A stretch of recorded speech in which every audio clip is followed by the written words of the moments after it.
Okay, so the breadboard. This one is not quite adequate for what I need. If I was using a 555 chip, this would be great. So what you do is you plug your chip into the board, and then the little holes, sorry about the camera angles here, the holes next to it connect to the chip so you can do all your testing this way.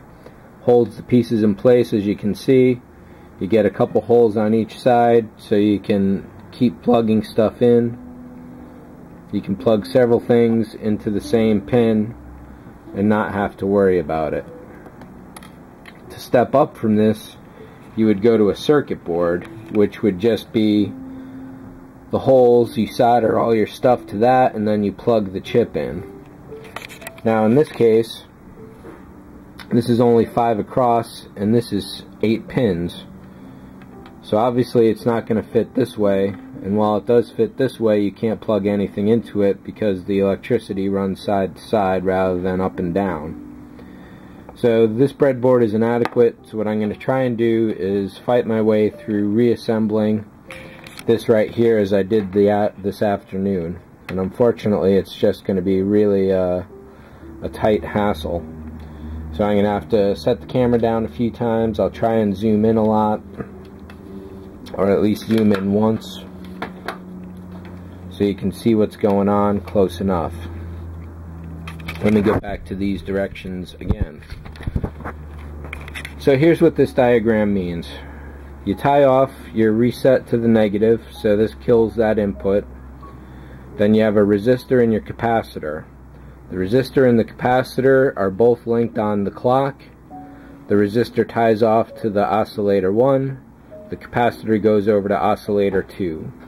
From there, you can plug your LED into any of the outputs and get a various blinking rate. So that's where we're going to go with this. And setting this up, as you will see, without the proper tools, is definitely a hassle and a half.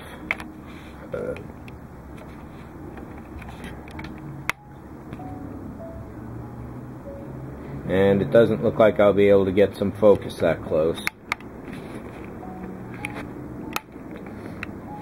Alright, I'll try to work with this wide angle view. I'm sorry about that. Let's get these glasses going again.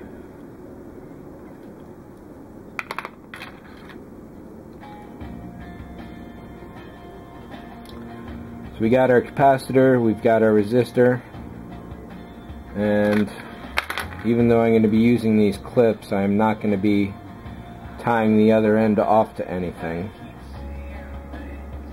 So there you've got your oscillator 2, oscillator 1, your reset. Wait a minute, I'm looking at this upside down. So let's get the chart again and have that in hand. Alright, so I was going to put those on the wrong side. Fuck. Freaking A. Let me try and lock this down with some clamps.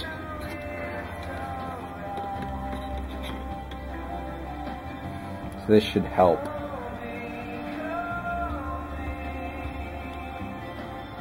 Capacitors, unless one pin is longer than the other, are not polarized. Resistors can go either way as well. So what I'm going to try and do here,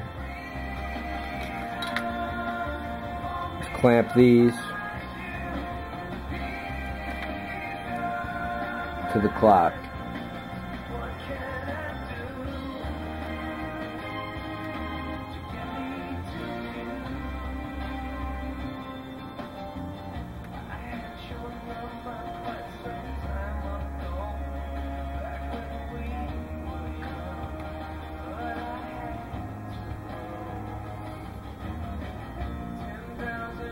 The other bad thing about all this is that you cannot, under any circumstance,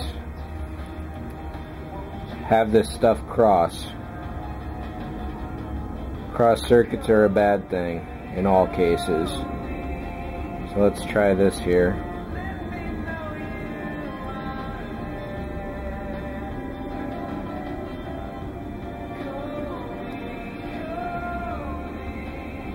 Alright, so this should be a little better.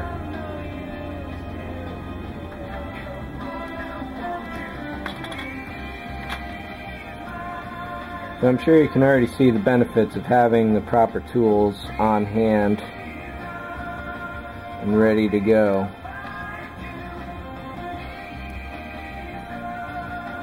Now I'm going to count on pressure to hold this stuff in place as best as it can. But I will alligator clip this guy. If I could solder this, it'd be so much easier, but I was told essentially not to bother even trying because I'll just fry the chip. Alright, so this looks like a chaotic mess, and it is a chaotic mess.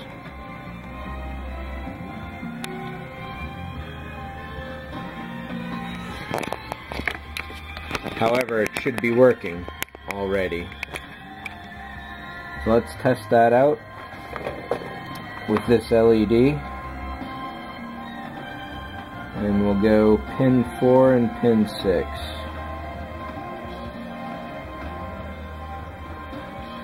Now, LEDs tend to be polarized.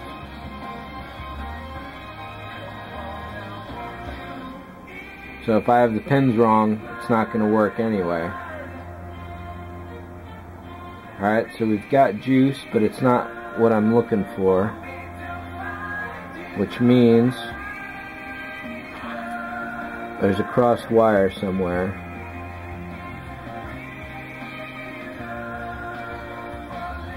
And no, that's not blinking, that's just shutting off.